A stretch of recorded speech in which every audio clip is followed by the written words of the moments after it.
I'm Christopher Anadale. I've tracked down some of my former students to ask, is there life after philosophy?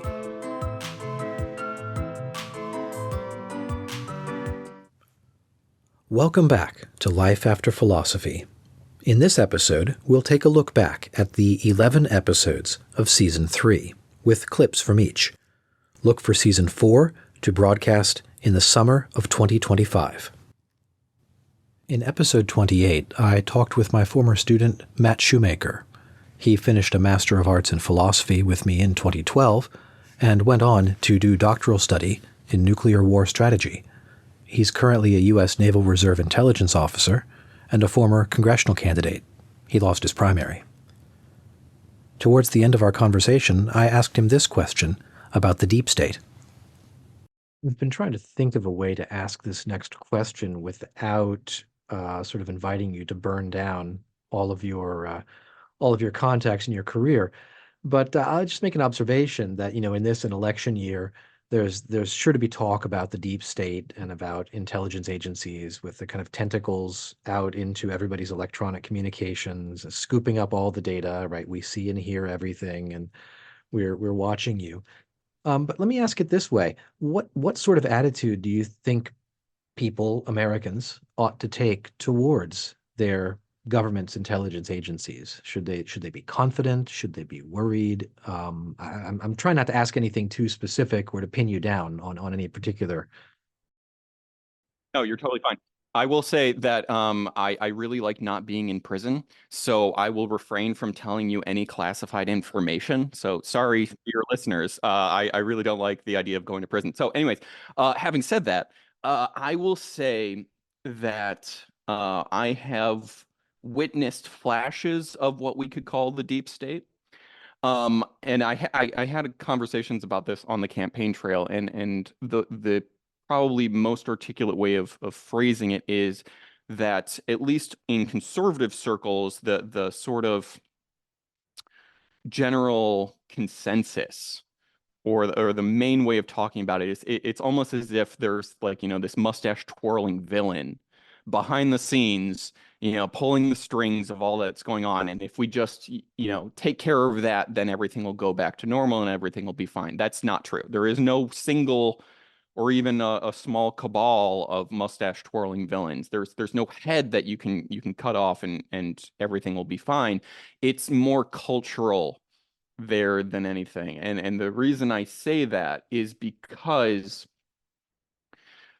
most of the people I worked with, wonderful people, sort of the standard sort of response, from anyone in that sort of line of work. And it's true. The people that I worked with, I really enjoyed. There were always, some people that you just, number one, either didn't like or wanted to stay away from just because they had some sort of axe to grind.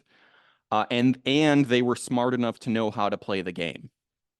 And by that, I mean someone, for example, who is pushing the envelope of what would be acceptable intelligence analysis in terms of how much political input they put into it.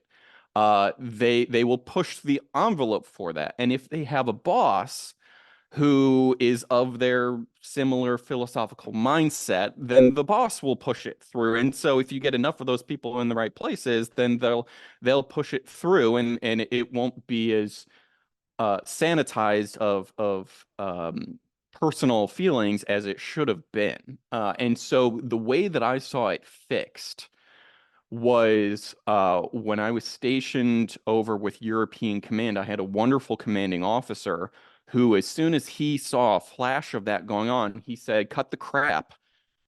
You guys are here to provide your best analysis. I don't want to hear what your personal philosophy is about what's, right or wrong or anything like that. Give me what you think is happening in the most unbiased way possible." And from what I saw, that's what did it. It just required people who were willing to push back against them and say, "Cut the crap, do your job."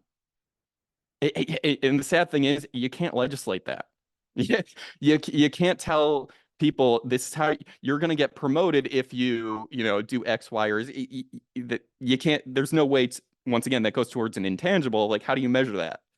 And if you do try to start measuring that, then people are just going to work that into the system just to game the system. So it's one of those things. It's cultural more than anything. It sounds not too terribly different from other workplaces and the tension between the professionalism and pursuing private agendas. And of course, what makes all the difference is who's the boss, and how much does the boss insist upon, the professional conduct, etc. Yeah, well, I mean, that's probably one of the fun things to see when I describe Intel work to the general population or those who are not usually familiar with it, is how similar it is to the rest of everyone else's life. I say that I'm incredibly grateful for the career that I've had in the Intel world. I loved it. I had a great time with it. I will say, there were some days where I was sitting at my computer, sitting at my desk. I'm like, wow, this is so boring.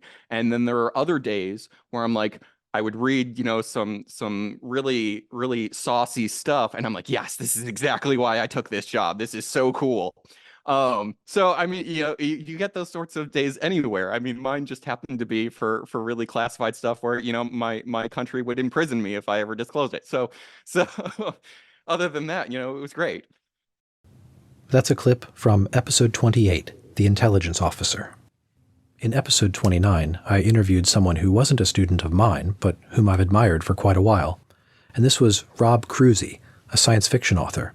He graduated from Calvin College in 1993. He is a self-published author of the Iron Dragon saga, in which Vikings build a spaceship, and many other books. In our conversation, we got to talking about luxury beliefs and a Philip K. Dick quote about the nature of reality. I'm actually looking off here to the side. I've got open in one of my tabs one of your base con t-shirts, which has a Philip K. Dick quote on it, Right. Which I hadn't heard before. Reality is that which, when you stop believing in it, doesn't go away. Right. Great. It's a great shirt. I've got to get one. It's yeah, and I think somebody pointed out that he was probably talking about drugs because it's Philip Dick and he did a lot of drugs.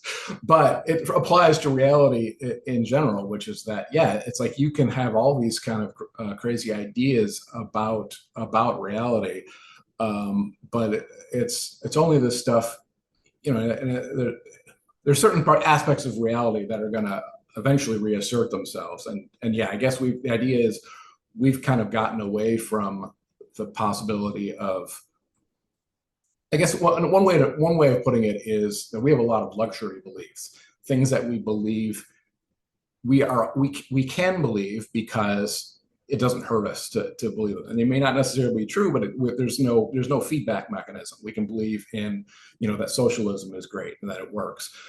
We can believe that there is no God. We can believe all these things, and it's like, I don't know, it seems to work okay, but eventually reality reasserts itself. Right. Not immediately fatal beliefs. Yeah. Right, not immediately fatal, and they're luxury beliefs in the sense that there's no pain, there's no feedback mechanism to tell us that they're wrong, but they're also luxury beliefs in the sense that they're trendy and popular and they make us look good. It's like, oh, I can believe this cool thing that because like social, I know people who are socialists basically because that's what the smart people believe now, and it's like, well, why not? There's no pain involved in it, at least for them. They're not going to a concentration camp. They're not being executed by Pol Pot or Stalin or whoever. So it's like, yeah, that's a cool, fun little 21st century belief that I can have until reality reasserts itself, as it always has in every socialist country ever. But people just ignore that and just like, oh, la la la la la. Socialism is fine. So I have some definite definite political beliefs that you probably know about. So that's a clip from episode 29, The Sci-Fi Novelist. In episode 30, I talked with my former student Jeff Childers, who teaches at a public charter school in Florida. He had this to say about the demonic shadow of ChatGPT. While we're mentioning technology, there is a sort of a demonic shadow on the horizon of ChatGPT. I remember the first time a student turned in something generated by AI before I knew that that was a thing. And I was pulling my hair out. That's where my hair went. I was pulling my hair out, trying to figure out where this came from. Several students turned in essays that all quoted that all quoted the same saying of Plato, which was not actually from Plato, but was from Tertullian. And yet they all used it differently. And so I'm trying to what is happening here? They're not copying off each other. They're not copy paste plagiarism, because that's what plagiarism, high school plagiarism used to be. Copy and paste the first Google search result. Um, the Chat GPT's detrimental impact on education. And I'm not suggesting that the technology doesn't have constructive uses, and I'm open to learning what those are at the research and preparatory phase. But it threatens to make what we're doing no longer worthwhile.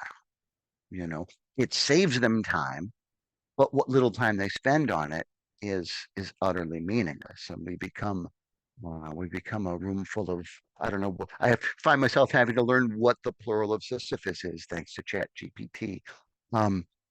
So that's something that educators especially need to be very aware of, hyper aware of. And by the way, if any of my students, current or past, are listening to this podcast, Dr. Anadale here is the man who instilled in me the harshness of my plagiarism policy. It's like the only thing I'm strict on in my students. You gotta go to the bathroom, go to the bathroom. But I'm merciless on plagiarism, and I got that from you.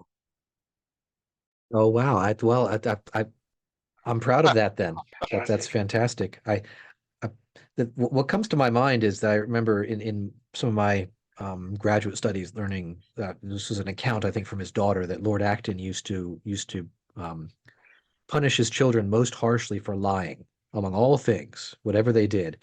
If they lied about it, that was where the harshest punishment came down, because that was just that corrupted the entire nature of the relationship, versus whatever particular thing they were trying to cover up. And it feels like plagiarism maybe is kind of in that same category. Sure.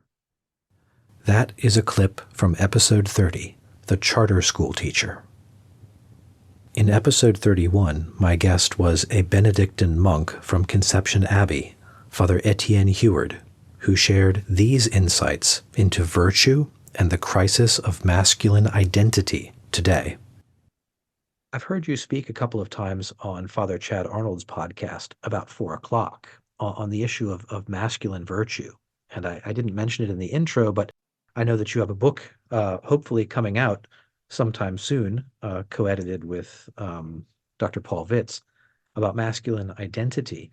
Is there something specific about what we might call masculine virtues that, even outside of the seminary context, would be something important to talk about and to bring forward at this moment in time, thinking of 2024, 2025 in America? Sure. The first thing that comes to mind, I wrote an article for Homiletic and Pastoral Review where I spoke of masculine identity and St. Paul. And St. Paul, in his letter to the Corinthians, talks about how you have to be courageous, right? And King David, when speaking to Solomon, David's on his deathbed, and he says, you have to be courageous. In both of those instances, they are speaking of you have to be manly. So there's this, I think, manliness and courageousness that go hand in hand. At least biblically, that's the way it's seen. And for them, it's more than just kind of this foolhardy run into danger, but a willingness to accept and face what we've been talking about, truth, as it is, and to be able to give one's life to it. So often, I think men today have nothing to fight for. And men, psychologically, spiritually, and just, I think in the context of virtue, we have been created to give our life for something. Our very bodies are designed to give in the marital act, in our work, in our vocation. It's all about giving. And men very little have that anymore. They have nothing to give their life to that's worth dying for, so to speak. And so in that context, that's how I kind of envision this. And that's my hope with, in part of this book, is to, one, show the crisis that men are facing. And one of the crises that men are facing is they have nothing to give their life to anymore. Nothing to be courageous, nothing to bring them outside themselves. So the more we can offer that to men, the more I think we will see a genuine masculine identity being reformed into something very good. For more of that interview, go to episode 31, The Monk. I had to record episode 32 twice because my subject, Dr. Edward David, got a new job after our first interview and before publication. He moved from Oxford University to King's College London. We talked about his postdoctoral research into moral exemplars among young people. Here is his description of his research project. Tell me more about your current project. You mentioned as a work of kind of religious sociology, but informed by a certain kind of awareness of Christian philosophical anthropology, theological ethics, and the like. How do you see that project coming together, realizing that you're at the early stages of it right now? So I just finished a manuscript. This is the backstory to the Gen Z project, but I just finished a manuscript that analyzed, it was a study that analyzed interviews that I did with bankers in the city. And part of my interview questioning was about bankers' role models. Who do they look up to? Who do they admire, and why? When I was analyzing the data, the notion of exemplars or moral exemplars really, really came to the fore. So whether the bankers were speaking about other people or even self-referential about themselves being a role model, displaying certain character strengths or virtues in the workplace was a big theme. So I wanted to investigate this, what they were telling me, not from a kind of flat social scientific perspective, right? Like I'm just describing, just giving an account or their account to you. I wanted to really investigate it from a Christian and theological, ethical perspective. So for this purpose, I found the philosophy of Linda Zagzebski to be really useful. So she's a Catholic philosopher at the University of Oklahoma, just retired a few years ago. But she has this normative theory called exemplarist moral theory. And while some people accuse it of being circular, I still find it compelling in certain respects. So just in a nutshell, Zagzebski is trying to ground a normative theory on the emotion of admiration. So we feel admiration towards possible exemplars, people we hear about in stories or people we encounter in our daily lives. And we feel admiration towards them. They become the object of our admiration. Now, admiration has a typical or characteristic action to it. And that action is imitation of the person we admire. So we'll imitate them in some respect. Now, Zagzebski thinks that this grounding in the emotion of admiration has a lot of practical and theoretical benefits to it. One of the practical benefits is that you potentially don't need to get into arguments with people about what eudaimonia is. So arguably, if you start off, teaching young people, let's just say like middle schoolers, high schoolers, about the ethical life and starting with eudaimonia, they might not quite understand where you're coming from. You might say, well, eudaimonia is not just happiness. It's flourishing. It's something more, right? But they'll still probably think about, well, do I have a full stomach? Am I warm? Right? Things that may be superficially related to happiness. So Zagzebski tries to skirt around that traditional Aristotelian approach, though she's not anti-Aristotelian, but she skirts around the eudaimonia angle, and she says, let's focus on admiration.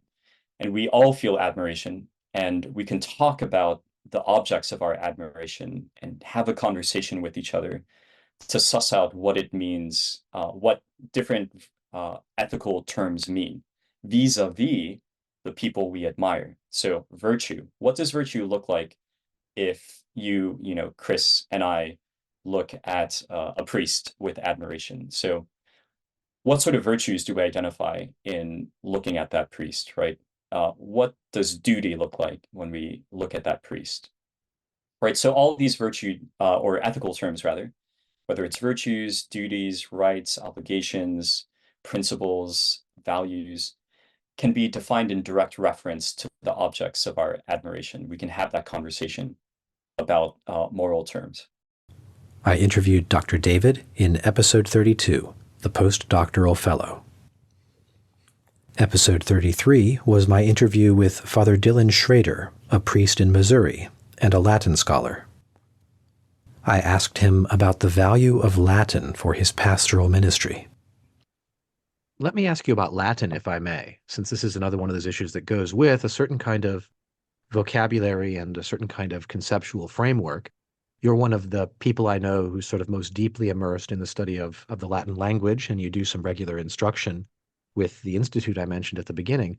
What's the sort of role of Latin been in your priesthood and in your ministry generally?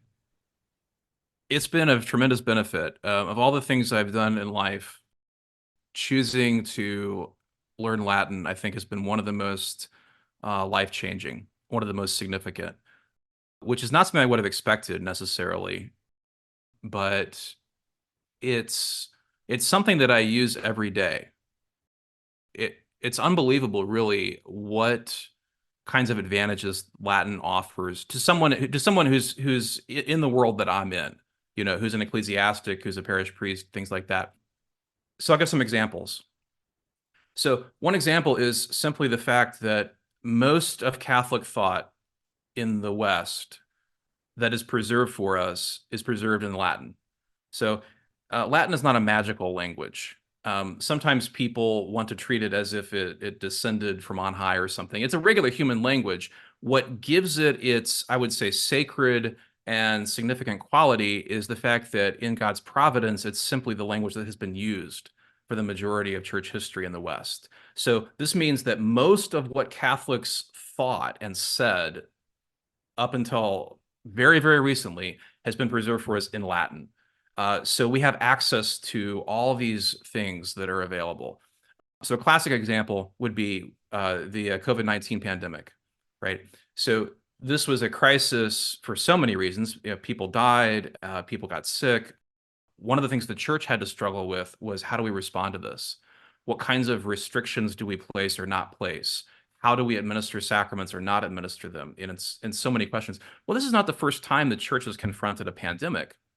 So there are, from the Middle Ages and the Renaissance, writings that go into great detail about very practical ways of responding to situations like this, in terms of, well, what can be done with the sacraments, where they'll still be valid and still be done in a reverent way, but where we can administer them while taking precautions to avoid contagion and things like that. So simply being able to open up one of those manuals or one of those treatises and read, well, how did people respond to this in the past?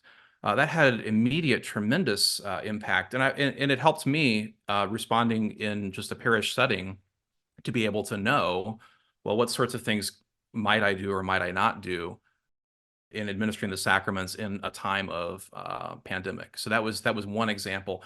Questions about very practical things in moral theology or in sacramental theology, these things come up all the time. Being able to read some of the old treatises and manuals is very helpful, because a lot of those were written as reference works for just regular parish priests. And so they were not meant to be the exhaustive explanation of everything, but simply a reference book that you can go back to and look up, well, what's a reasonable way to approach this particular situation? So Latin is very practical in that respect. One of the things that I have thought about a lot in catechesis is the influence of Latin vocabulary on English, because a lot of our words for technical things that we teach to children come from Latin. And I'm not saying we shouldn't teach them, but sometimes it can be helpful to explain their meaning. So a great example is act of contrition. So we teach our kids the phrase act of contrition at the age of 6 or 7. It's a very strange thing to say in English. It makes sense if you know what contrition is and if you know what an act is, but we don't really speak that way very much anymore.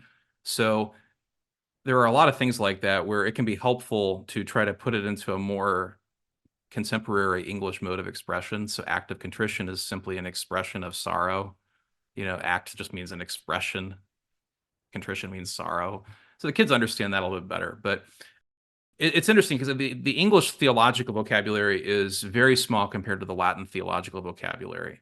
And so if terms exist in English, they're usually borrowed from Latin, but sometimes they don't exist at all because distinctions that were made haven't been made in people writing in English. So sometimes you have to go back to Latin for those things to be able to see more clearly what the thinking process actually was and some of the theologians that have used that language. Go to episode 33, The Latinist, for the rest of that conversation. In episode 34, I talked with a religious superior, Mother Asterone Dodeca of the Institute of the Incarnate Word, who surprised me a bit with her attitude towards modern philosophical movements. I'd like to go back a little bit, if you don't mind. Sure. Because I'm curious, and I don't want to get you in trouble or pin you down necessarily on the answer to this question, but I am familiar with a certain tension among Catholic philosophers today of different types between, sort of at the one end, the sort of old school, back to Thomas view. Modernity has been a 300-year mistake, and you know this because you took modern philosophy from me, and I teach that course regularly. And then on the other side, the sort of phenomenology and other important areas of philosophy that have opened up in the 20th century that can have a certain Catholic practice and maybe relevance to, and even new insights for the church and for the glory of God. And at the extremes, as extremes are, there are arrows shot back and forth between phenomenology is terrible and is a horrible mistake, and don't not even once, right? I've heard people say phenomenology not even once, versus from the other perspective, from the other extreme, the sort of dead hand of the past, let's travel back in time 700 years as though there were no modern world. Without trying to sort of force you to take one side versus the other, how has your thought developed in that kind of environment? I mean, given two extremes, we'd obviously like to say both and in some fashion, but what is, especially in light of your subsequent philosophy formation, where did you come down sort of along that spectrum, if you don't mind my asking? Sure. Actually, that touches right at the heart of kind of what I'm doing in philosophy these days as well. And even connects to how philosophy get into my vocation. Yeah. So that question that I had in Jesse Jordan's class about precisely this, right? Like where can Catholic thought fall on the line of modernity and tradition? Where does it fall? Yeah. When I was visiting our sisters down in Washington, D.C., before I had entered, I helped one of the sisters reorganize their library. And that allowed us a conversation about philosophy, because all of a sudden you had all these books of St. Thomas, you had the Summa, the entire collected works of St. Thomas. And the question I shared about the class that I was taking, and the sister beamed and said, "This is precisely what we work on in our philosophical studies here." And I said, "How could that be?" And our order has been entrusted with prolonging the works and kind of promoting the works of Father Cornelio Fabro.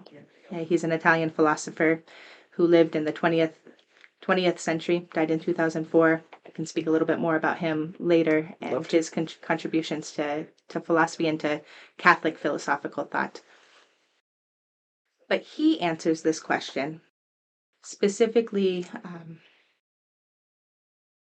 trying to formulate me here how I want to say it. Yeah. He proposes an essential Thomism, which is able to go to the principles of Thomistic thought and apply them to modern questions. And so you have principles of metaphysics, principles of your basic anthropology, but being able to bring those principles to and converse and dialogue with, and in some cases combat against, modern philosophy principles. And so that's a lot of his work and he has over 28 volumes of very intense philosophical works precisely on these questions in different disciplines and things like that. But so sorry, to go back then to your question. I believe that St. Thomas's principles, this essential Thomism, allows one not to be rooted so much in the past, dig in your heels 300 years ago. We can't go forward at all. Right. And allows for a dialogue with, and we could say, modern philosophy brings up many questions of man. There's a perennial desire and longing and new questions that come in the heart of man as time goes forward, and in the culture that man finds himself, in the world that he finds himself. And those questions are new and they need to be answered. Yeah. But they can be answered also within a Thomistic framework, an essential Thomism, a Thomism that's principle based rather than a systematic base. If that makes sense. I think I see. I think I see what you mean. It's fascinating. Yeah, maybe freedom could be like an example, right? The question of freedom. So freedom, I would argue, is a newer question of man, or at least in the way that it's been proposed. If you think of existentialism and freedom as defining of man, as defining of the essence of man. If you look at a kind of staunch Thomist, you could have the question of, okay, what is free will? And you can answer these questions according to kind of a very basic reading of St. Thomas, no problem. But is there room to be able to acknowledge a sort of self-defining aspect of freedom in man's essence without betraying Thomism? Is there an insight that modernity has, or contemporary philosophy, we could say, has in this question that doesn't contradict Thomas, but can be explained with Thomistic principles? That is from episode 34, The Mother Superior.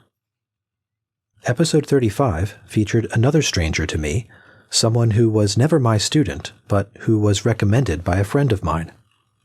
Dr. Brian Tullius is a 2003 graduate of Franciscan University, a former naval flight surgeon, and a pediatric oncologist. My favorite part of our conversation was this piece of advice he shared from the actor Alan Rickman. The final question of the show is usually asking for advice from your perspective, your life experience, the role that philosophy's played in the life that you're living now, and then the path that's gotten you there. Advice for people thinking about whether or not to major in philosophy, whether they're at an institution like FUS or like mine, or a secular institution elsewhere, community college.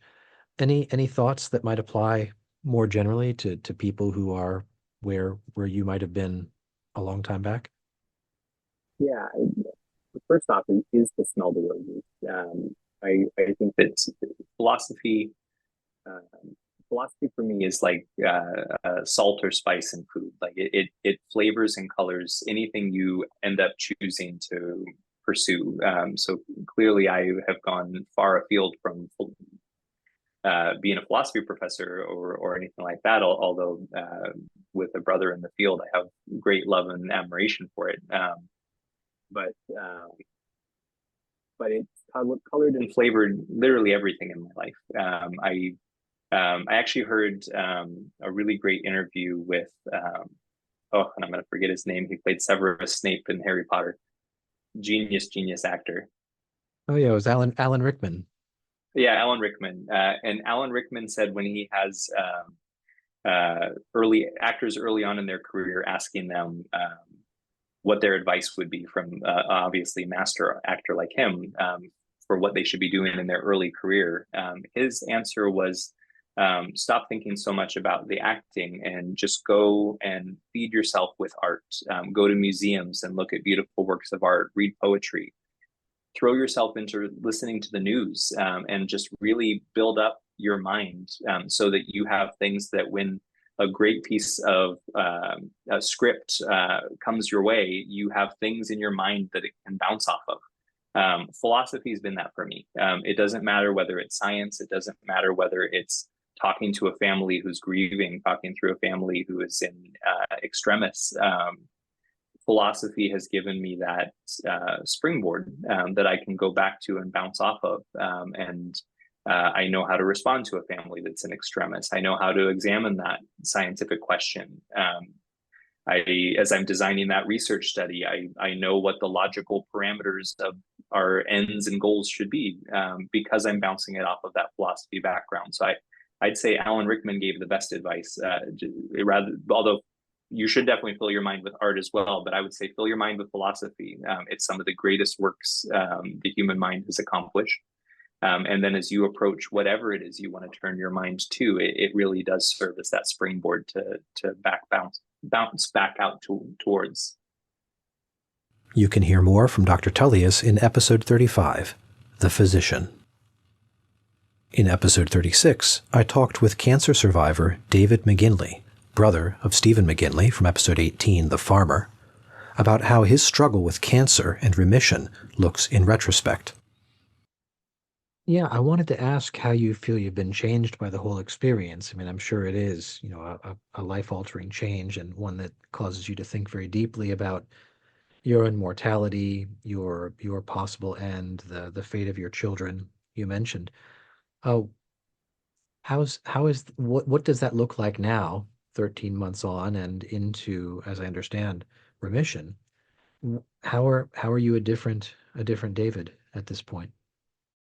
I definitely appreciate moments all the more. I did appreciate moments for sure. I, again, due to my education and thinking, always knew life is ephemeral and can be taken from you at any moment. The intellect can get you there. And I'm also a Knight of Columbus, and Tempus Fugit Memento Mori. You know that life is brief, yep, and death comes to all, and we have to think of that. But a next step, it's not that living it is quote unquote fundamentally different, because I think that's the whole point of the human intellect. You are able to think and try and place yourself into situations. But I would sort of phrase it more as it is still an enhanced experience to live through it and face opportunities that truly are life-threatening in fact, not simply in thought. That is a clip from episode 36, The Cancer Survivor. For episode 37, I called up Dan Scully, a 2018 Mount graduate, to discuss his work in the District Attorney's Office in Queens, New York City. He had this to say about the difference between abstractions of justice in the philosophy classroom and the daily reality of working in the criminal courts system.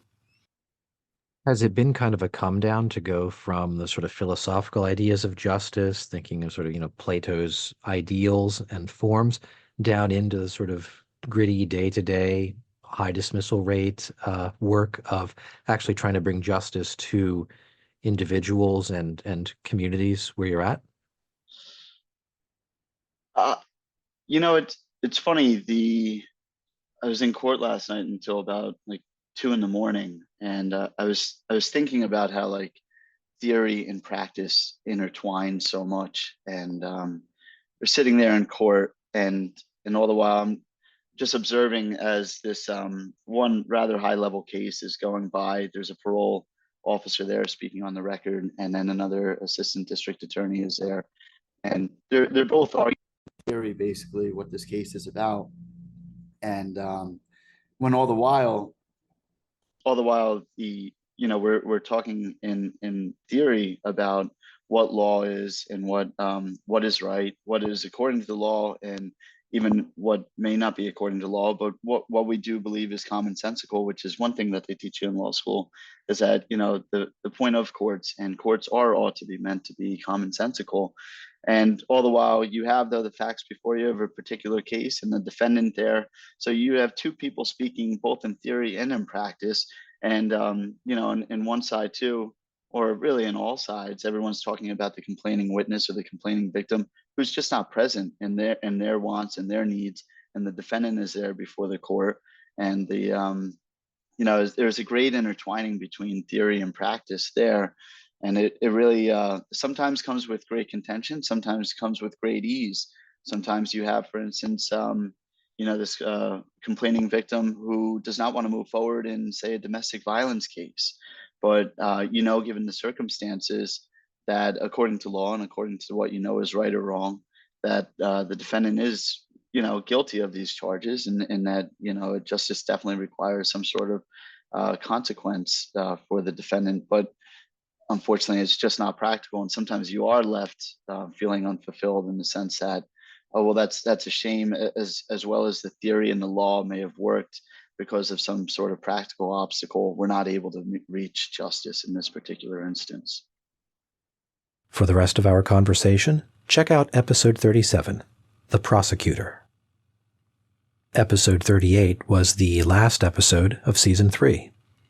I interviewed Brett Snow, who, a few years after college, is working in youth ministry. I asked him this question about his work with young adults. Now, I've been visualizing you in the teaching of CCD and sort of young children, or, you know, teenagers even, but you also do adult faith formation and adult, young adult work. And it seems to me that if you have young adults who are engaged with this type of thing, they of course are very practical minded. They're focused. They have jobs. They're not in school.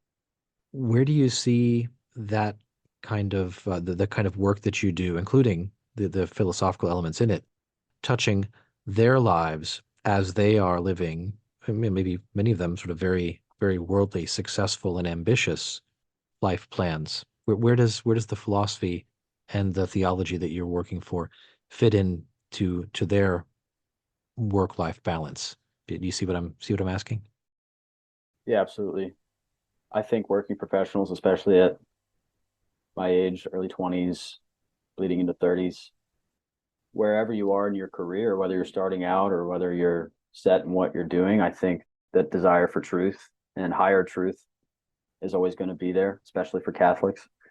And so upon starting the young adult group, started with a lot of crowd pleasers and trying to draw people in, like baseball games and potlucks and movie nights and things like that. But as I got to know people and asking them what we're looking for as far as supplementing some learning with the faith and some engagement with the sacraments and things like that, we've had adoration nights, which is a tangible way to engage. But I think a lot of people were showing signs of needing some structure, wanting to learn some more, whether they had ever touched it or whether it was all brand new to them. And so my love for the Summa and St. Thomas Aquinas kind of brought that to the forefront. And I knew that that could be a good way to start out and just read the room, check the pulse of how everyone's doing. And so that's what we've done. About every other month, we'll have a reading group. It takes about an hour and a half in the evening. I'll get a couple bottles of wine, some cheese and crackers, and we'll dive into some articles from the Summa. And we've started with talking about God, the five proofs, some differences between form and matter, efficient cause, some fundamental things. And that's been really great. I've learned a lot attempting to teach it.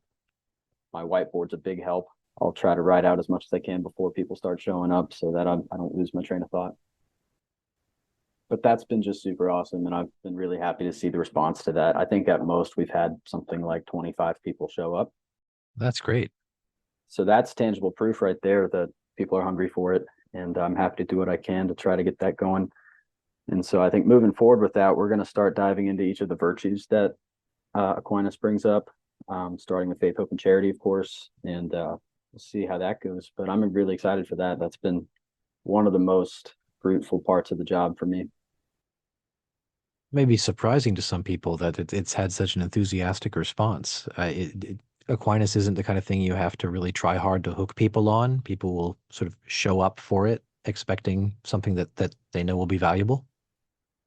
Yeah, I think there's a mix. I've tried different things, whether it's sending out the reading ahead of time and hoping people read it. But I think ultimately, most of the time people show up and they're like, okay, what are we doing today? And they're excited to go. And so if they walk away with one new concept to chew on, then I've done my job, and it comes back even at other events. Yeah, people come back with more questions, and it's something of me. I go back and try to read up on what Aquinas says about it. And so again, I kind of battled that whole imposter syndrome idea of what am I doing trying to teach this? And so I don't ever really call it teaching it. I just try to lead it and guide our discussion towards the goal, whatever the topic may be. But it's kind of called me into more action, more accountability for learning and rigor and actually knowing my stuff. And so that's been great for me. That's Brett Snow from episode 38, The Youth Formator.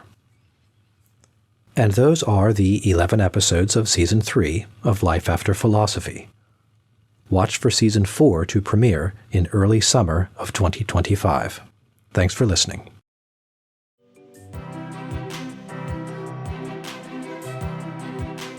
Thank you for listening to Life After Philosophy. If you enjoyed the podcast, please rate it 5 stars and share this episode with a friend. I appreciate your support.